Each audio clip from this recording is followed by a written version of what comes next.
My name's Dr. Victoria Showunmi, and my research is on two particular themes.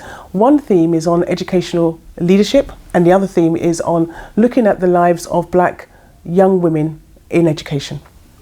Providing you with just a small overview of that particular work, what I was doing on the Black Girls Club. First of all, let's start with the name of the Black Girls Club and where that came from.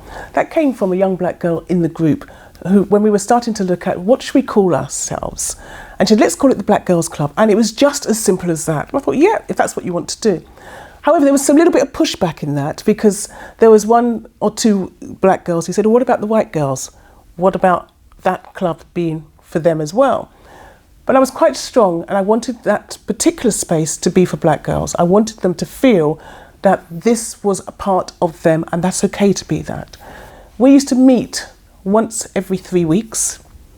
At the beginning, it was a kind of a push, thinking, who are you? And was you part of the school to be able to assess us? But then as we moved together, they would be really excited about seeing myself during the different times we were there. So some of the things we spoke about were really linked to their identity and what that meant, to be confident and black and not feel that they needed to kind of hold themselves and shrink themselves to be confident in what that was. We had some good conversations on that, and that really looked at how they perceive themselves. So these young women were talking about their school uniform and how that made them feel, and how they felt that it just didn't fit them. And so I asked them, why didn't it fit you? What do you mean? And so our body shapes are different to white girls. Now I know what they mean, but I wanted them to tell me what they meant. So we had these conversations about, well, the trousers don't fit me. If I wear trousers, they don't fit me. They don't fit my bottom. So they talk about their bottom and how they've got bottom and how white girls didn't have bottoms. They talk about their shoes, because their feet, in many cases, some of the girls' feet were flat feet and they were bigger feet. So they didn't fit these dainty little shoes which they needed to wear. But also the fact that they're more buxom, they're more busty, they're more of a kind of woman's figure than a young girl's figure. And so they felt that, the uniform needed to reflect this. We spent quite a lot of time talking about that. We also talked about hair. Now, hair and black girls is a relationship. It's either a good relationship or a bad relationship, but it has a relationship. So talking about weaves or extensions or natural hair, and what that meant really enlightened the girls in itself. They felt that, that is something which they can do. They can do anything with their hair, whereas white girls couldn't do that, but they wanted to try and represent themselves with their hair as the same as black girls, which cannot be done. So the first thing is recognizing that black girls are girls. And I think that's the first thing. Because the media as a starter, education as a second point, or just everyday life, people just don't acknowledge the fact that you have got black girls.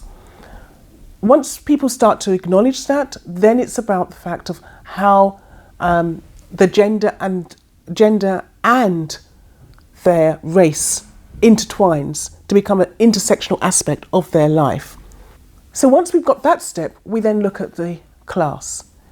Now, if you are coming from a middle class background, it is a kind of easier to intersect with the class and gender.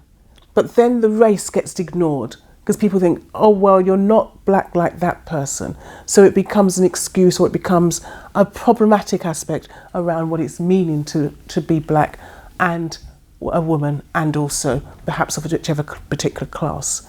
So I think that's the first thing I wanted to say about it. In relation to barriers, the barriers are that the expectation of what a woman should be doesn't include what a black girl should be. And if you think about school, you have young girls which are 14 years of age and they're 6 foot and they're black. And then you've got young girls which are 14, which are 5 foot. Very, very different. The teachers will deal with them in a different way, because the one who's 6 foot, they feel intimidated about. And so they will say that to a child, you're intimidating me. Now that child takes steps back and learns to hold themselves in because they don't want to intimidate the teacher. Whereas the girl which is 5 foot tall isn't having to hold themselves forward because they're going forward as a 5 foot young woman. Does that make sense? That's what I'm trying to say in that particular, as those particular barriers. Another one which I think you might want to explore is, so angelic young girl who's 5'2" and white, as against an aggressive young girl who's 14 and 6 foot, both in the same class, both being perceived at different things. And I think that's something which we have to try and overcome when we're talking about barriers. Yeah, critical pedagogy I think is a really interesting tool for the classroom. What is it, first of all? It is, if you think about teaching, and if you think about teaching just as regular teaching in the classroom, it's teaching with a reflective and a critical way of engaging with the material you're using to respond to who's in your classroom. So I would say it's a critical responsive pedagogy, which means it's responsive to the cultural representation within your classroom. And that's what I think is there. Looking at feminism and how that works, well, that's in my DNA. So if you are working as a teacher, or if you're wanting to educate your students, you have to have a lens which lends itself to look at feminist theory, whether it's to do with the books which you're giving to your young people, whether it's to do with how you're writing a piece, whether it's how you're even engaging with the young person, or how you're engaging, or how they're engaging back to you. I think that in itself is a lens which you have to switch on and be able to use throughout the time.